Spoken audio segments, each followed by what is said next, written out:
이 자리 하나님 은혜와 평강이 우리 모두와 함께 하시기를 주님의 이름으로 기원드립니다. 우리는 사람을 흔히 만나면 인사를 나눕니다. 안녕하세요 라고요. 인사 한번 나눠볼까요? 안녕하세요. 안녕하세요. 이 안녕하세요라는 말이 한자어 안녕, 그러니까 편안한 안자에 편안할 영자를 써서 정신적으로나 육체적으로 아무 탈 없이 편안한 상태가 안녕이라고 얘기를 합니다. 그럼 우리가 언제 안녕할까요? 사람들은 대부분 아무 걱정 근심이 없거나 또 몸이 건강할 때, 또는 자녀들이 순탄한 길을 걸어갈 때, 아니면 내가 무언가를 이루고 목표 달성을 하고 성공과 성취를 하거나 할 때 우리는 안녕이라는 말을 합니다. 그렇다면 신앙에서는요, 내 믿음과 내 신앙을 언제 안녕이라고 말을 할까요? 우리는 매일 믿음 안에서 예수 그리스도와 함께 살아가기 때문에 안녕이라고 말을 해야 되지만, 솔직히 신앙적으로 안녕이라고 말하지 못할 때가 더 많다라는 거예요. 그래서 우리는 어떻게든 안녕하고 싶어서 뭐예요? 신앙생활, 신앙적 행위를 해요. 그게 예배이기도 하고요, 말씀을 묵상하기도 하고요, 기도이기도 해요. 또는 교회를 섬기기도 하고, 이웃을 또 사랑으로 성경을 통하여 하나님의 그 사랑을 나타낼 때에 내가 안녕하다라는 거예요. 그러다 보면 뭐를 받아요? 내가 은혜를 받아요. 성령을 체험하게 돼요. 그럴 때 하나님이 나와 함께 살아계심을 내가 깨달을 때 우리는 비로소 하나님 앞에 저 이제 살 것 같아요, 저 마음이 너무나 편안해요 라고 얘기를 한다는 거예요. 그런데 누군가가 편안한 그 호숫가에, 평온한 호숫가에 누군가 이렇게 돌을 한 명이 딱 던지면 그 잔잔한 호수가 흔들렸던 것처럼 우리는 누군가가 돌 하나만 던져도 우리의 안녕은 금방 사라지고 만다는 것입니다. 그러면 그때부터 마음이 막 요동치기 시작해요. 온갖 염려와 걱정에 사로잡혀 밤잠을 설칠 때가 너무나 많다라는 거예요. 그럼 어떻게 돼요? 마음에 불안이 와요. 그러다 보니까 마음은 어두운 곳으로 자꾸 내려가서 우울이라는 그 동굴 속에 스스로 들어가 버린다는 거예요. 이 지난 삶 속에서 안녕을 말하고 싶고 마음의 평안을 말하고 싶지만 우리는 그 작은 돌 하나에 너무나 쉽게 무너지는 안녕이고 평안을 소유하고 있다는 것입니다. 여러분은 어떠세요? 여러분 지금 안녕하세요? 군생활이 안녕하냐고 묻는 건 예의가 아니기 때문에, 군생활은 안녕할 수가 없는 곳이지요. 그럼 마음의 평안이 있을까요? 그곳에? 없을 거예요. 그렇다면 우리의 삶 속에서는, 여러분 삶들은 어떠세요?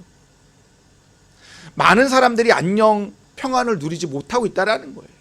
마치 풍랑 앞에 놓인 배처럼 이리저리 막 요동치고 있다는 거예요. 왜 그럴까요?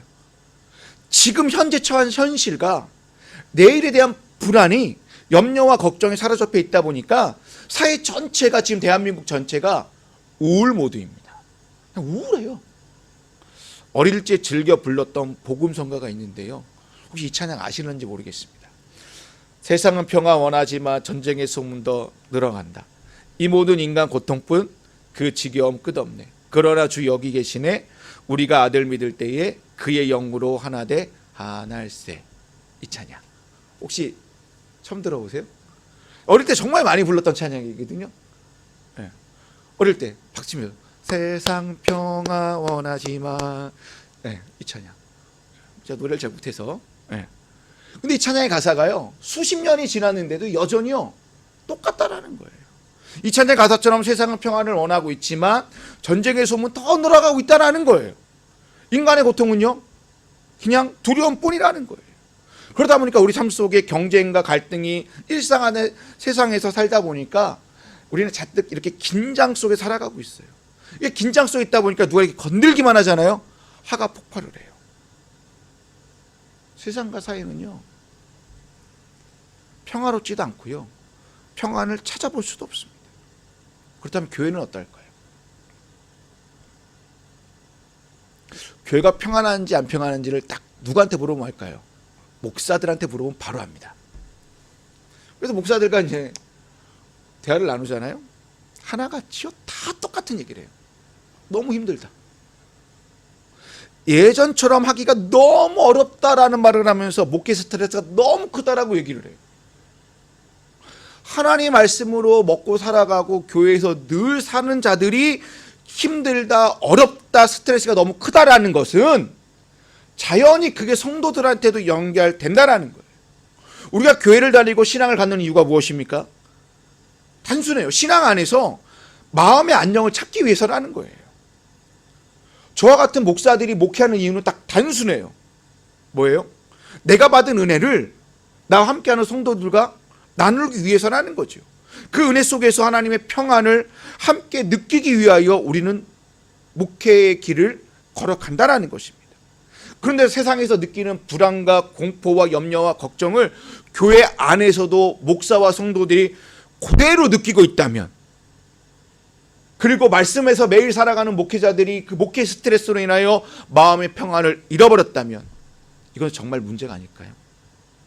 여러분, 교회는 정말 단순한 곳입니다.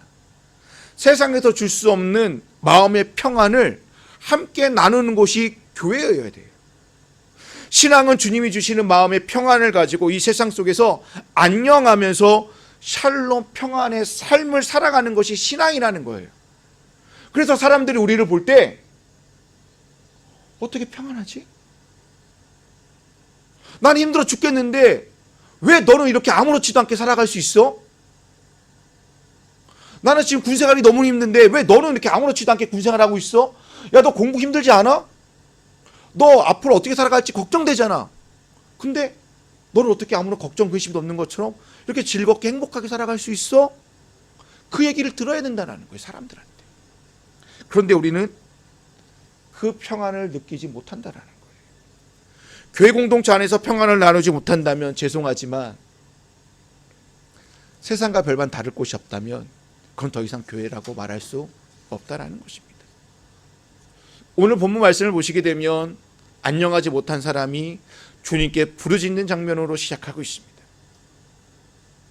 시인은 지금 처한 현실이 너무 힘들다라고 주님께 하소연하고 있어요. 구체적으로 무엇 때문에 힘든지 알 수는 없지만 사람들에 의해 지금 자신이 공경에 처해 있다라는 거예요.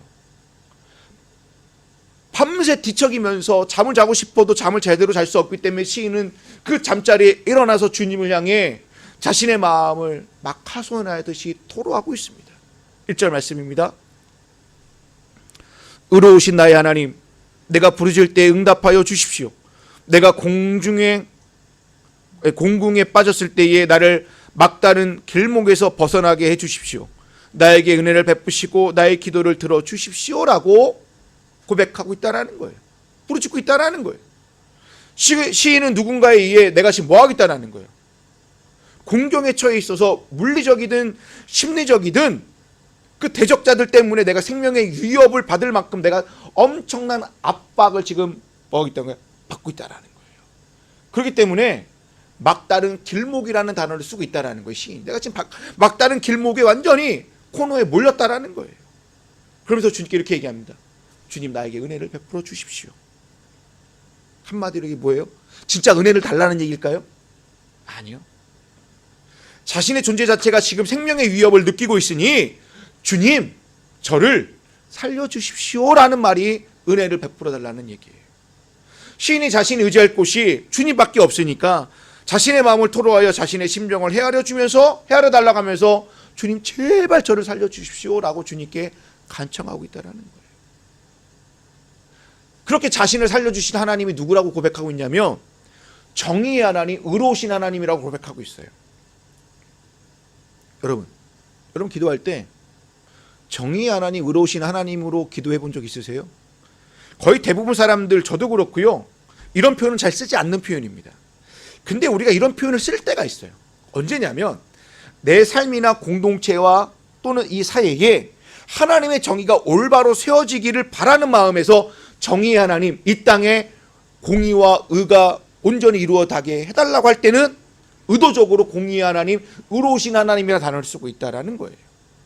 근데 시인이 의도적으로 의로우신 하나님, 정의의 하나님이라는 말을 쓰는 건 뭘까요? 자신의 삶이 의롭고 합당한 삶을 지금 살고 있다는 거예요. 그러니까 내가 하나님 앞에 의롭게 살고 있으니까 그 의로우신 하나님이 자신의 처한 그 공경에서 구원해 주셔서 저들 속에서 뭐를 나타내 주십시오? 의를, 정의를 실현해 주십시오라는 의미로 의, 정의라는 단어를 쓰고 있다는 것입니다.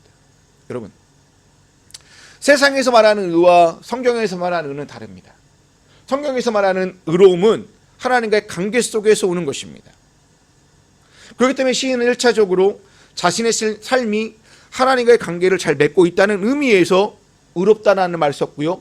2차적으로는 아까도 말씀드리는 것처럼 자신의 지금 공경에 빠뜨린 자들에게 하나님의 의가 드러나기를 바라는 마음이 있다라는 거예요. 그럼 여러분의 삶 속에 이렇게 기도하면 돼요. 직장에서 또는 학교에서 나를 괴롭히는 사람, 또는 갑질하는 사람, 또는 말도 안 되는 거 가지고 시비를 거는 사람들에게 하나님 앞에 기도하는 거예요.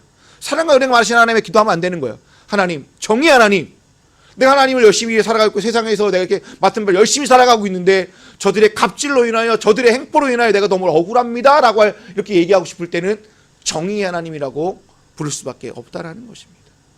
시인이 이렇게 하나님의 의를 드러내고자 하는 이유는 무엇일까요? 2절에 있습니다. 2절을 보실까요? 너희 높은 자들아, 언제까지 내 영광을 욕되게 되었느냐? 죄송합니다. 언제까지 내 영광을 욕되게 하려느냐? 언제까지 헛된 일을 좋아하며 거짓 신을 섬기겠느냐라고 시인은 얘기하고 있어요.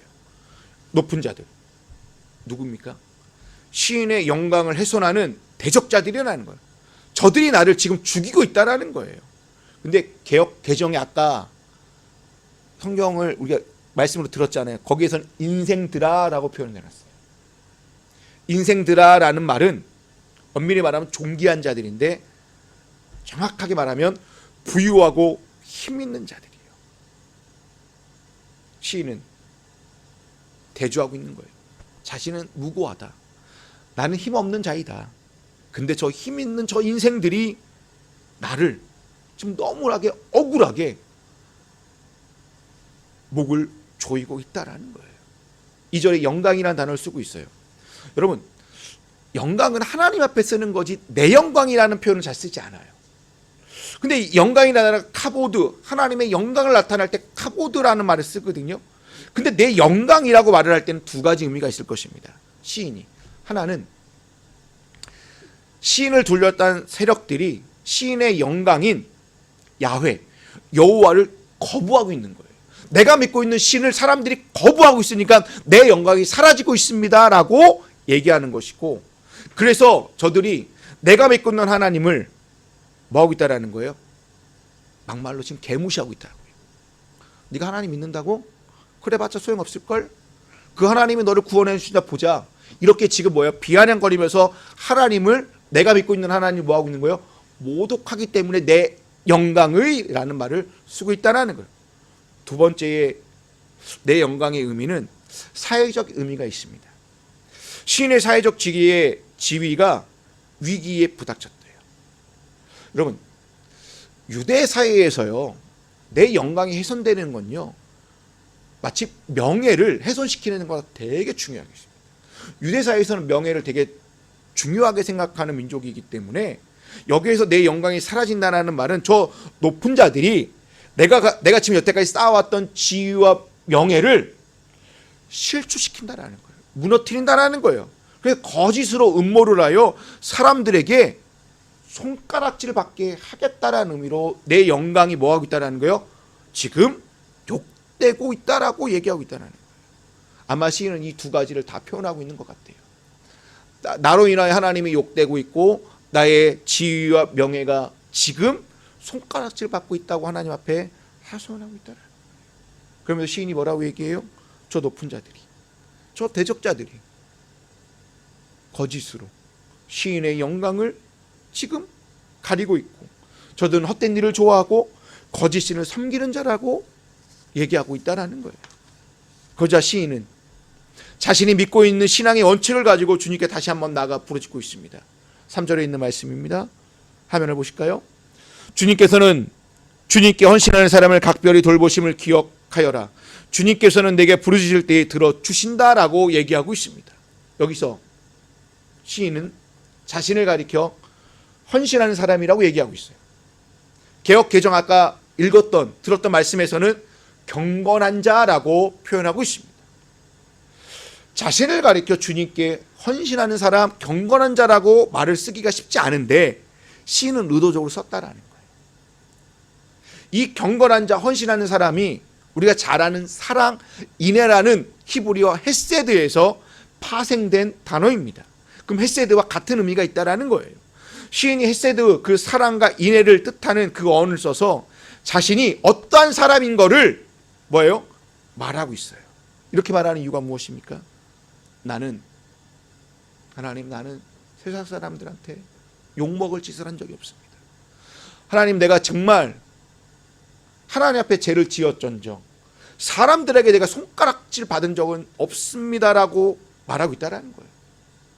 자신이. 그래서 하나님, 제가 하나님의 사랑을, 하나님의 헤세드를 내가 경험한 자 아닙니까? 그래서 하나님, 내가 하나님의 그 사랑을 경험하였기 때문에 이웃에 대한 도리와 이웃을 섬기기 위한 그 사랑의 헤세드를 내가 실천했던 자입니다.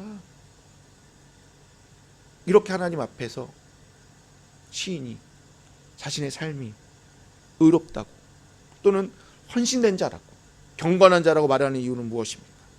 자랑하기 위해서요? 신앙을 뽐내기 위해서요? 전혀 아닙니다.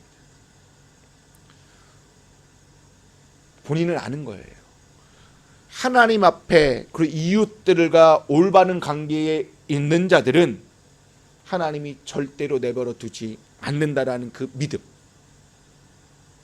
신실하게 살아가는 자들에게, 경건하게 살아가는 자들에게 하나님이 절대로 내버려 두지 않고 오늘 아까 했던 말씀처럼 각별히 돌보신다는 그 구원의 은혜를 반드시 주시는 분이라는 신앙 고백적인 차원에서 자기를 가리켜 경건한 자라고 고백하고 있다라는 것입니다. 그럼 대적자들은 6절에서 이제 여러 사람들이라는 말로 하고 있습니다. 그들이 뭐라고 시인한테 얘기하는지 아십니까? 우리에게 선을 보일 자 누구뇨라고 얘기하고 있어요. 이를 풀어보면 누가 우리에게 좋은 일을 보여줄 수 있을까요? 누가 우리에게 좋은 것을 보여주시겠습니까? 라고 시인에게 뭐예요? 비아냥거리는 거예요. 사람들은 좋은 것을 바래요. 여기서 좋은 것이요, 히브리어로 토브라는 단어를 쓰고 있어요. 하나님이 보시기에 좋았더라 할 때 그 단어가 토브거든요. 여기서 선이라는 단어, 좋은 일, 좋은 것은 토브라는 단어를 쓰고 있다라는 거예요. 근데 사람들이 생각하는 토브는 자신이 바라볼 때 좋은 거기 때문에 주관적일 수밖에 없어요. 또 이 토브라는 단어는 여기서 토브라는 단어를 쓰는 이유는 무엇이냐면 인간의 삶에서 내가 지금 필수적인 것들이 모든 것이 좋은 것이래요. 아직까지 감이 안 오실 거예요. 조금 더 살펴보면 시인이 바라는 좋은 것과 이 대적자들이 바라는 좋은 것이 질적으로 완전히 달라요. 그들에게 좋은 것은요, 뭐예요? 눈에 보이는 유한한 가치예요. 그렇기 때문에 시인은 7절에서 많은 이들이 바라는 좋은 것을 좀 더 구체적으로 이렇게 얘기하고 있어요. 곡식과 새 포도주라 라고요.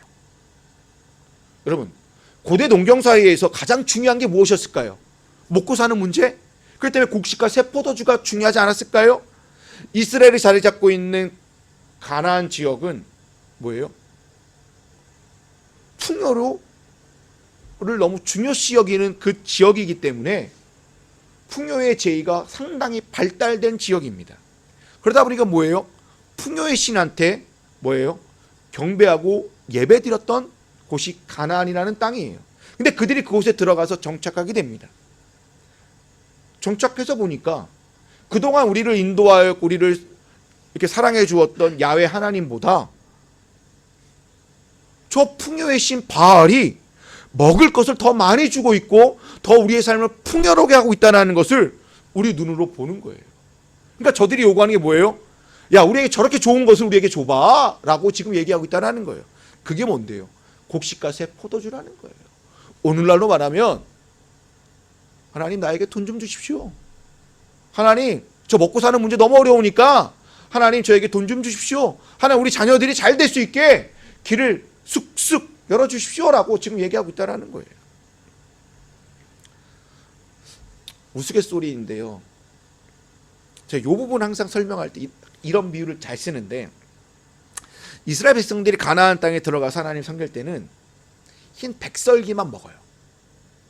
근데 어느 날 딱 옆을 돌아보니까 저 사람들이요, 맛있는 백설기 떡을 먹는 거예요. 자세히 보니까 서리태가 들어있고요, 건포도가 들어있는 맛있는 백설기를 지금 먹고 있는 거예요. 어떻게 돼요? 나도 먹고 싶은 거예요. 어떻게 하면 저렇게 맛있는 저 서리태와 건포도가 들어있는 백설기 떡을 먹을 수 있을까라고 저들을 유심히 보니까, 저들이요 어느 날 바알신 앞에 나가 엎드려서 예배드리고 있는 것을 보는 거예요. 아, 저거구나. 나도 저 앞에 가서 엎드리고 예배하면 맛있는 백설기 떡을 먹을 수 있겠구나라고 생각하여 바알신을 섬기게 되었다는 거예요. 많은 사람들이. 아니, 시인의 대적자들이 그냥 백설기 떡이 싫어서, 서리태와 건포도가 들어있는 맛있는 백설기 떡을 먹고 싶어서 시인이 믿는 하나님을 조롱하고 있다는 거예요. 당신은 나에게 이러한 떡 못 주시잖아요. 당신은 나에게 능력을 베푸셔서 이렇게 맛있는 떡을 먹을 수 있게 한번 해보세요라고 뭐하고 있는 거예요? 비아냥거리고 있다는 거예요. 그게 우리에게 선을 보일 자 누구냐? 누가 우리에게 좋은 일을 보여줄 수 있을 거냐라고 시인은 에게 이 대적자들이 지금 비아냥거리는 얘기를 하고 있다는 거예요. 여러분, 어찌 보면 우리도 똑같지 않을까요? 우리가 지금 바라고 있는 건 역시 많은 사람들이 바라고 있는 좋은 것과 거의 유사하다는 거예요. 우리도 유한한 가치가 절대적인 것을 것으로 알고, 눈에 보이는 것을 좋은 것으로 알고 하나님께 구할 때가 너무나 많이 있다는 거예요. 왜? 눈에 보이잖아요. 손에 잡히잖아요. 그게 맛있는 떡인 줄 알고 그 떡에 손에 쥐면 내 삶에 평안하다라고 얘기하고 있고, 내 삶에 샬롬이라고 얘기하고 있다는 거예요. 그것이 우리의 삶의 안녕이라고 우리는 자신 있게 말하고 있다는 것입니다. 하지만 시인은 많은 이들이 좋은 것이라고 하는 것이 삶의 기쁨이 되지 않는다고 하면서 근본적인 좋은 것이 무엇인지 자신 있게 주님께 이렇게 고백하고 있습니다. 7절입니다. 화면을 보실까요? 주님께서 내 마음에 안겨주신 기쁨은 핵 곡식과 새 포도주가 풍성할 때 누리는 기쁨보다 더 큽니다 라고. 시인은 하나님이 주시는 좋은 것은 곡식과 새 포도주의 풍성할 때보다 누리는 기쁨보다 더 크다라고 얘기하고 있다라는 거예요. 그러니까 저 대적자들이, 많은 사람들이 바라고 있는 좋은 것은 진짜 참 기쁨이 아니다라는 거예요. 그것은 좋은 것이 될 수 없다라는 거예요. 시인은 주님이 내 마음에 안겨주신 기쁨이야말로 이 세상에서 가장 좋은 것, 그것이 토부다라고 얘기하고 있다는 것이에요. 시인이 내 마음에 안겨주신 기쁨으로 인하여 내 마음속에 뭐가 있다라는 거예요? 평화, 샬롬이 찾아온다라고 8절에서 고백하고 있습니다. 8절 볼까요? 내가 편히 눕거나 잠드는 것도 주님께서 나를 평안히 쉬게 하여 주시기 때문이다라는 거예요. 정말 시인은 단순해요. 내가 지금 내 삶의 주가 나를 죽이려고 하고 있고, 나의 명예와 지위를 다 실추쳐 있고 손가락질 받고 있음에도 불구하고 그 삶은 달라진 게 하나도 없는데, 그리고 저들은 하나님을 지금 비아냥거리고 있음에도 불구하고 시인은 이렇게 얘기하게요. 그럼에도 불구하고 하나님이 내 안에 주시는 그 기쁨으로 오늘 편히 잠잘 수 있고, 오늘 편히 눕는 것만으로도 너무나 좋다라는 거예요. 이게 평안이다. 이게 주님이 주신 가장 좋은 것이라고 주님께 고백하고 있다라는 거예요. 여러분, 시인이 말하는 8절의 이 얘기, 편히 눕거나 잠자는 것, 주님께서 나에게 평안히 쉬게 하는 것이 무엇일까요? 그냥 일상생활에서 언제 어디서나 경험할 수 있는 평안이라는 거예요. 하나님이 주시는 평안은 특별한 평안이 아니라 우리 일상생활에서 언제 어디서나 소소하게 느낄 수 있는 안녕, 평안이 진정한 평안이라고 시인은 얘기하고 있다는 거예요. 그 평안의 근거가 뭐예요? 오직 하나님이라는 거예요. 하나님만이 내 삶을 안전하게 해주신다라는 거예요. 그러나 여전히 대적자들은 뭘 바라고 있어요? 하나님이 주시는 보이지 않는 평안, 안전한 삶보다는 눈에 보이는 좋은 것, 곡식, 새포도주를 찾고 있다는 거예요. 우리도 이 세상에서 있다 보니까 곡식과 새포도주가 필요해요. 그리고 이것을 주님께 구하기도 해요. 안 구한다라고 말할 수는 없잖아요. 구하잖아요. 우리도 무엇을 먹어야 될지 입어야 될지 하나님께 일용할 양식을 매일매일 구하고 있잖아요. 우리는 필요에 의해서 구해야 되는데 그것이 지나치게 넘게 되며 곡식과 포도주의 풍성함을 바라게 될 때 뭐예요? 그 순간 욕심이 들어가게 되고요. 뭐가 들어가요? 탐욕이 생기게 된다는 거예요. 자꾸만 눈에 보이는 것에 좋은 것을 여러분 지향해 보십시오. 그러면요, 우리의 삶은 평안은 없어지게 되는 거예요. 그렇기 때문에 시인은 저들에게 자신 있게 얘기하는 거예요. 저 대적자들아, 5절에서 올바른 제사를 드려라. 그리고 하나님을 의지하여라라고 얘기하고 있어요. 여러분이 삶 속에서 이렇게 자신 있게 얘기할 수 있어야 돼요. 세상의 것을 추구하고 있고 더 잘되기 위해서 더 나음을 추구하는 자들에게 자신 있게 얘기해야 돼요. 올바른 제사를 드리십시오. 그리고 하나님을 의지하십시오. 그것이 진정한 평안의 길이고 내 삶을 안전한 길이라고 이렇게 선포할 수 있어야 된다는 것입니다. 여러분, 신앙인은 이 땅을 보는 자들이 아니라 눈을 들어 하늘을 보는 자들이에요. 하늘을 보지 못하고 자꾸만 옆을 보게 되면 옆 사람이 얼마나 좋은 것을 가졌는지 비교하게 되잖아요. 그러다 보면 주님이 나에게 주신 은혜와 기쁨이요, 생각하지 못하게 돼요. 왜 저 사람에게는 은혜를 저렇게 주고 나에게 이만큼 주지? 자꾸 옆 사람을 보게 되면 비교하게 되기 때문에 내 마음의 평안이 사라지게 돼요. 알게 모르게 우울해질 수밖에 없게 되는 거예요. 우리는 그럴수록 우리의 눈을 위로 향해야 돼요. 위를 보는 거예요. 왜 위를 향해야 되는지 압니까? 간단해요. 하늘을 보게 되면요, 가진 놈이나 못 가진 놈이나 계급이 있건 없건 간에 신분의 차이가 있건 없건 남녀노소 할 것 없이 배운 자나 못 가진 자나 하늘을 보면 다 똑같은 푸른 하늘이기 때문이라는 거예요. 그 푸른 하늘에 있는 영원한 가치를 추구하는 것이 이 땅에서 안녕이라고 말하며 살아가는 평안의 모습이라는 거예요. 그렇기 때문에 성경 우리에게 이렇게 얘기하고 있어요. 화면을 보실까요? 위에 있는 것들을 추구하십시오. 위에 있는 것들을 생각하십시오. 그리고 이렇게 히브리서에서 이렇게 얘기합니다. 예수를 바라보십시오라고요. 지금 우리가 해야 될 것은 골로새서에 있는 말씀처럼, 히브리서에 있는 말씀처럼 위에 있는 것들을 추구해야 되는 거예요. 그러면서 위에 있는 것들을 생각하면서 주님만을 바라보는 것이 우리의 삶의 진정한 평화로운 길이라는 거예요. 그러할 때에 로마서 15장 13절에 있는 말씀처럼 소망을 주시는 하나님께서 믿음에서 오는 모든 기쁨과 평안을 여러분에게 충만하게 하셔서 성령의 능력으로 소망이 여러분에게 차고 넘치게 해 주실 것이라고 말씀하고 있다는 것입니다. 여러분의 삶 속에서 무엇이 좋은 것일까요? 무엇이 좋은 일일까요? 그것이 여러분 삶에 얼마나 평안과 기쁨을 주는지 한번 이 시간 생각해 보셨으면 좋겠습니다. 오늘 시편 기자는 오늘 우리에게 가장 좋은 것이 무엇인지 말씀해 주고 있습니다. 주님께서 내 마음에 안겨주신 기쁨은 핵곡식과 새포도주가 풍성할 때 누리는 기쁨보다 더 크다고. 내가 편히 눕거나 잠드는 것도 주님께서 나를 평안히 쉬게 하여 주시기 때문이라고 고백하고 있다는 것입니다.